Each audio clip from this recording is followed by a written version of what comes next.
Mi nombre es José González, bienvenidos y bienvenidas. Hoy vamos a tomar un café con Aristóteles.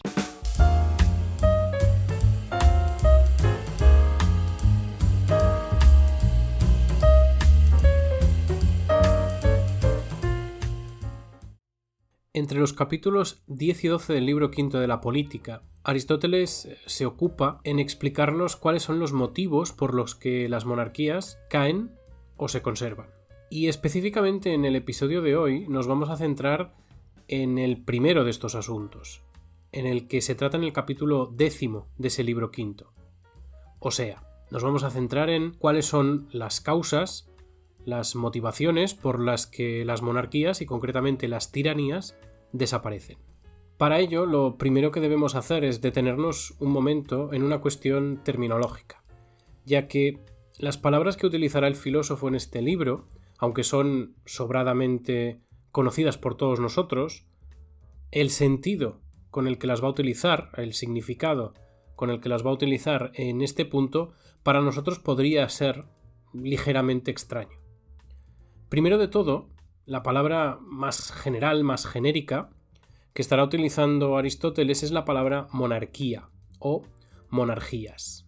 De ese inicio del capítulo en donde Aristóteles nos dice sobre las monarquías, sobre la monarquía de hecho, perimonarquías. En nuestra manera contemporánea, moderna de entender la palabra monarquía, nosotros tendemos a asociarla con un régimen político en concreto, con un régimen político dirigido por una figura, por un cargo, que es generalmente vitalicio y hereditario y que conocemos, como el rey. Por tanto, la monarquía para nosotros está asociada con un régimen político que es el que está gobernado, dominado por un rey. Sin embargo, esta asociación que hacemos entre monarquía y reino, cuando intentamos entender el concepto en este texto de Aristóteles, no hace más que hacernos cometer un error técnico, un error casi diríamos fundamental, que es precisamente que se basa precisamente en identificar la monarquía con el reino, con la realeza. La monarquía no es, en los términos en los que Aristóteles la está utilizando en este texto, meramente el reino, es decir, un sistema regido por un rey, sino que la monarquía, atendiendo a su construcción etimológica, no significa nada más que el gobierno argein de uno solo, monos. Es con base en este sentido del concepto de monarquía que Aristóteles puede en el capítulo 10 del libro quinto de la Política clasificar como monarquías tanto al reino o a la realeza, basileia, como a la tiranía, tiranis, ya que ambos regímenes son de hecho regímenes fundamentados, construidos sobre un solo individuo que ostenta todo el poder. Ahora bien, las realezas o los reinos y las tiranías, aunque sean el mismo tipo de régimen, en tanto que ambas son monarquías, no son exactamente lo mismo en cuanto a su naturaleza. O sea, en cuanto a cómo se ejecuta, se estructura, se orienta el poder del soberano, es decir, del rey o del tirano. La realeza y la tiranía se diferencian ya en cuanto a su origen. Por ejemplo, Aristóteles nos dice que la realeza se parece a la aristocracia, mientras que la tiranía consiste en una forma extrema de oligarquía y democracia. Y como sabemos, Aristóteles no tenía en gran estima ni a la oligarquía ni a la democracia. Por eso, para Aristóteles la tiranía no es solo que consista en una forma extrema de oligarquía y democracia y eso no sea bueno, porque ni la oligarquía ni la democracia son regímenes rectos, sino que además para Aristóteles la tiranía es, en tanto que forma extrema de oligarquía y de democracia, la versión más perjudicial de un régimen político. La realeza y la tiranía se distinguen también porque la realeza busca la defensa de los intereses de las clases superiores frente al pueblo, y el rey se escoge de entre los que sobresalen en virtud. Esto acerca la realeza a la aristocracia que proviene de esa palabra griega aristoi, que hace referencia a los mejores, porque introduce un criterio que es puramente meritocrático. El rey se escoge de entre los que destacan en virtud, y no de entre los que tienen mucho dinero o mucha influencia política. Por tanto, El reino, la realeza, es un régimen creado conforme al mérito, conforme a la virtud. Y es con base en eso que decimos que el fin del rey es el bien, la protección del pueblo, el favorecer al pueblo. Por otro lado, el tirano sale del pueblo y por tanto representa los intereses de la muchedumbre, del pueblo llano hecho masa, frente a los intereses de las clases superiores. El tirano es, en su mayoría, originariamente un demagogo, o sea, un individuo que es capaz de ganarse la confianza y el favor del pueblo llano y que así consigue obtener influencia política y posición de gobierno. El tirano, la tiranía, no pone sus objetivos, como hemos dicho con el rey o con la realeza, en ningún bien común para la población. No es la población el objeto de la acción política, quiero decir, salvaguardar el interés de la población, sino que el objetivo del tirano es el interés particular, es vivir y gobernar para su satisfacción propia. Así como hemos dicho que el fin del rey, el fin del reino, es el bien de la población, favorecer a la población, el fin del tirano, de la tiranía, es el placer. De este modo, Aristóteles nos muestra algo que podríamos entender como el fundamento de la acción moral en relación con estos regímenes. Aquel que gobierna porque sobresale en virtud y por tanto quiere favorecer el bien común, tiene como objetivo el bien.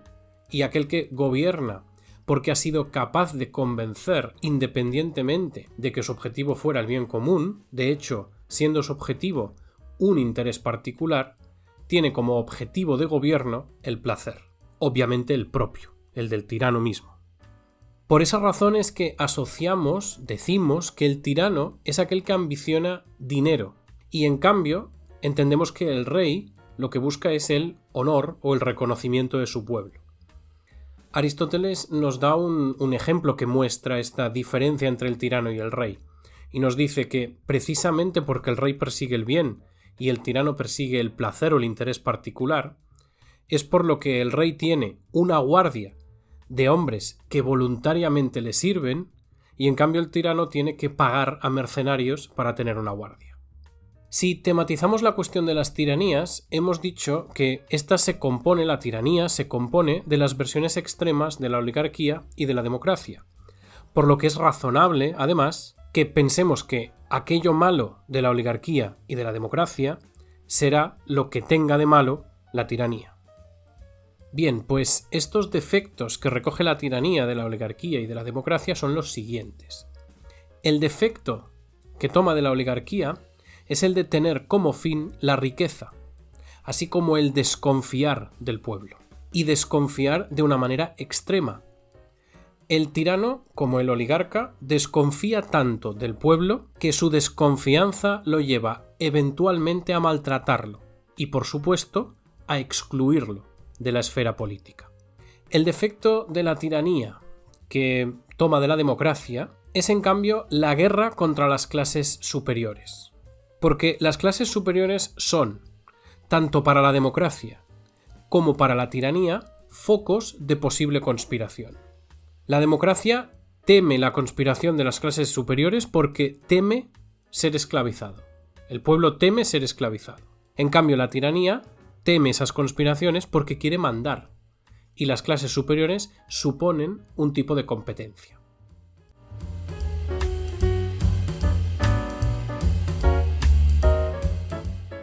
En el rincón etimológico de hoy tenemos la palabra demagogia o demagogo. Hoy en día nosotros entendemos la demagogia o el concepto de demagogo como alguien que se dedica básicamente a mentir.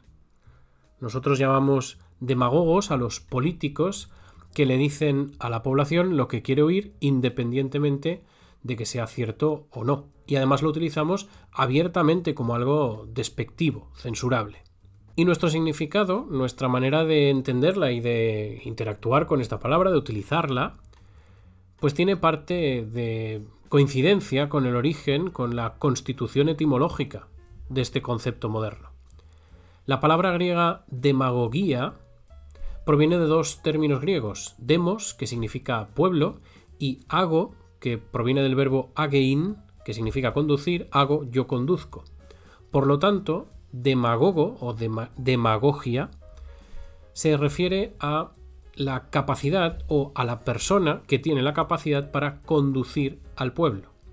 Por lo tanto, es cierto, el demagogo es alguien que sabe conducir al pueblo, aunque en origen no era necesariamente mediante el uso de mentiras o mediante el uso de discursos que son del agrado de esa población, sino que simplemente hacía referencia a aquel político, a aquel estratega que era capaz de convencer, capaz de mover a las masas.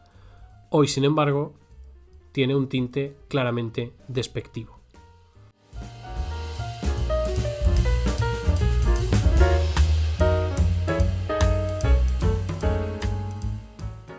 Una vez hemos visto cuál es la naturaleza de las tiranías, veamos ahora por qué pueden llegar a terminarse o a desaparecer. A este respecto, descubriremos que las causas de las revoluciones, que son los movimientos políticos que destruyen cualquier tipo de régimen, responden a el mismo tipo de criterios. En primer lugar, toda tiranía o régimen en general se destruye, desaparece por dos tipos de causas. Por motivaciones internas del mismo régimen, dentro del mismo régimen, o por un ataque externo. Los motivos por los que los propios súbditos de una tiranía o de una monarquía suelen atacarla son tres: la injusticia, el miedo y el desprecio. Y Aristóteles concibe dos submotivos, digamos, dentro del motivo de la injusticia. Y dice que la injusticia puede estar promovida, puede estar causada por la insolencia del gobernante, del soberano, o por la desposesión, es decir, por el robo a la población. El segundo caso es fácil de ver. Cuando la población se ve desposeída de lo suyo en una suficiente intensidad, pierde la sensación de tener algo a perder si decide rebelarse. Es una cuestión prácticamente de supervivencia. O bien porque se ataca la propiedad, lo que se considera propio, o bien porque se ataca directamente la propia vida. La cuestión de la insolencia es menos evidente y filosóficamente más interesante. Aristóteles nos dice que la injusticia, que se motiva por la insolencia del gobernante o de las autoridades, provoca una reacción acompañada por la cólera. O sea, lo que nos dice Aristóteles es que la insolencia del gobernante encoleriza a los individuos, a la población. Y esto es interesante porque bajo el punto de vista de Aristóteles, este tipo de revoluciones no ambicionan nada en concreto. La cólera que despierta esa insolencia mueve a la población a rebelarse por un deseo de venganza y no por un deseo de, por ejemplo, riqueza o reconocimiento. En segundo lugar, hemos dicho que el pueblo puede rebelarse por miedo. Este es el caso concreto de las conspiraciones. Aristóteles nos dice que las conspiraciones son efecto del miedo, de que la población o un sector de la población teme que el gobernante sea capaz de hacer algún tipo concreto de acción o de implementar algún tipo concreto de política. Las conspiraciones son normalmente la respuesta al temor a perder un privilegio o un derecho. Por eso esas conspiraciones se pueden gestar desde las clases más bajas de la población, pero son especialmente una amenaza que proviene de las clases altas, de las clases capaces, porque son esas las que tienen más privilegios que perder ante una determinada acción descabellada del gobernante, del tirano. Por último, en tercer lugar, tenemos el desprecio como causa para la revolución. Y es que Aristóteles nos dice que a menudo aquellos que quieren adueñarse del poder sobreestiman o desprecian las dificultades que tiene ese proceso. Es decir, los que se adueñan del poder o se quieren adueñar del poder a veces lo hacen con soberbia, pero esa soberbia entendida como desprecio al resto. Además de que debemos considerar que los tiranos se pueden volver despreciables. Aristóteles nos pone un ejemplo de este tipo de tirano, del tirano que se vuelve despreciable, y nos habla del tirano que no conquista él mismo el poder, sino que lo hereda. Porque dice Aristóteles que este es el tirano que con mayor probabilidad vivirá una vida dedicada a los placeres, y una vida dedicada a su interés propio sin preocuparse en ninguna medida por el interés de su pueblo. Y es precisamente este tirano el que mayor cólera despertará en su población. Evidentemente porque será un tirano inmerso, que vive inmerso en el lujo, mientras que la población vive oprimida, maltratada, excluida. Además, Aristóteles nos dice que las causas a veces pueden combinarse, las causas para rebelarnos, para tratar de destruir el régimen que nos oprime. Pueden, como decía, pueden combinarse, y podemos tener, por ejemplo, la combinación del desprecio y el lucro. El lucro es otro motivo bastante importante para entender algunos tipos de revoluciones, porque el lucro está relacionado con la ambición, que es otra de las causas para las revoluciones desde dentro del propio régimen. La ambición motiva dos tipos distintos de rebeliones. O bien podemos rebelarnos con base en la ambición porque queremos riquezas, o bien porque queremos gloria. Aristóteles nos explica que los que atacan a los tiranos por ambición no suelen hacerlo por la riqueza del tirano, sino que más bien lo hacen por el reconocimiento, por la gloria que prevén obtener al derrotarlo. Por tanto, el fin no es para este tipo de rebeldes, los que se motivan por la ambición de la gloria, no es el fin conquistar el poder, conquistar la monarquía, sino conquistar la gloria misma, el reconocimiento de la acción que han hecho.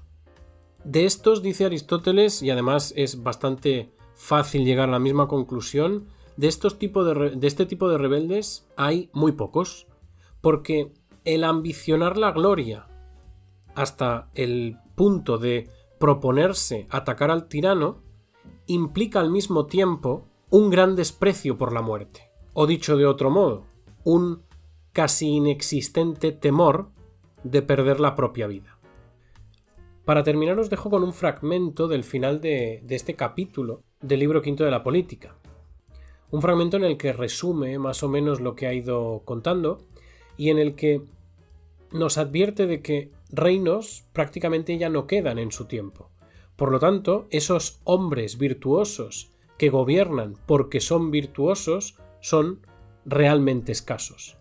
Y aquello a lo que debemos temer, de lo que debemos cuidarnos, es principalmente de los tiranos y de las tiranías.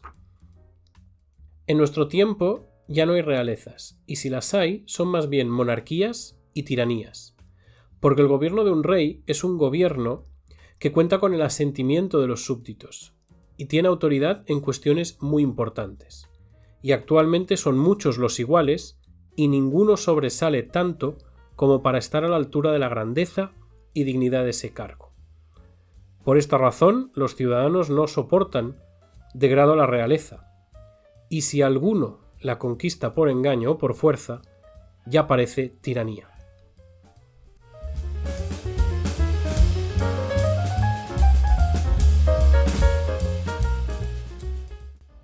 Y hasta aquí las causas por las que las tiranías o las monarquías en general desaparecen y cuál es la naturaleza de esos regímenes.